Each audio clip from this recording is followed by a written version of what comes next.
এটা ছিল গতকাল বৃহস্পতিবারের সন্ধেবেলা। এই প্রত্যেক দিন বিকেলবেলায় আমাদের এই গন্ধরাজ ফুলের গাছটায় এত সুন্দর এক গাছ করে ফুল হয়, গন্ধে সারা বাড়ি মোমো করে। আমি বেশ কয়েকটা করে ফুল তুলে আমি ঠাকুর ঘরে রেখে দিই, ওই গঙ্গা জলের শিশিটায় রেখে দিই, তাতে খুব সুন্দর সেন্ট ওঠে।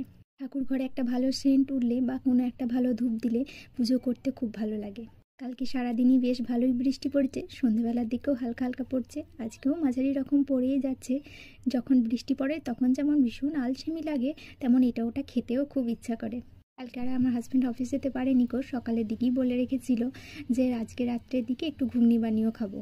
আমি তখনই কলাইটা ভিজিয়ে রেখেছিলাম, আর সন্ধেবেলার সময় বললাম তাহলে খাবে, এখন খাবে না ডিনারে খাবে? বললো সন্ধেবেলার দিকে আর কিছু খাবো না, বেশ কিছু কাজ আছে সেগুলো কমপ্লিট করে একবারে রাত্রে সকাল সকাল ডিনার করে নেবো। আমি তাই জন্য একটু ঘুগনি আর লুচি বানিয়েছিলাম। আমি রাত্রের দিকে যে কোনো রকম তরকারি বা ঘুগনি করলে আমি ওটাকে প্রেশারেই কষে চাপিয়ে দিই। আমাকে বারবার করে বলে দিয়েছে পুরো দোকানের মতন ঝাল ঝাল করে মশলাদার ঘুগনি করবে, আর একদম লুচিগুলো যেন নরম হয়, যেমন দোকানে হাত দিলেই ছিঁড়ে যায় সেই রকম।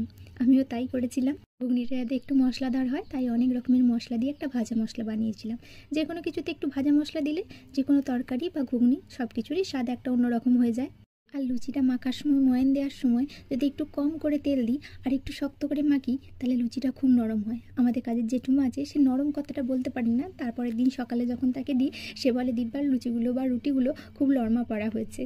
আমি জেনারেলি ভাজা মশলা, গরম মশলা বা শুক্তোর মশলা এগুলো করিয়ে রাখি, কিন্তু বর্ষাকালের জন্য আর করিনি, কেমন ড্যাম হয়ে বসে যায়, ভালো লাগে না স্বাদটা। আমি ভাজা মশলাটা করেছিলাম 1 চামচ জিরে, 1/2 চামচ ধনে, 1/2 চামচের একটু কম জোয়ান, একটা শুকনো লঙ্কা, 1 চামচ কাসুরি মেথি আর একটু গরম মশলা। গরম মশলার মধ্যে দিয়েছিলাম 2টো এলাচ আর খানিকগুলো গোলমরিচ।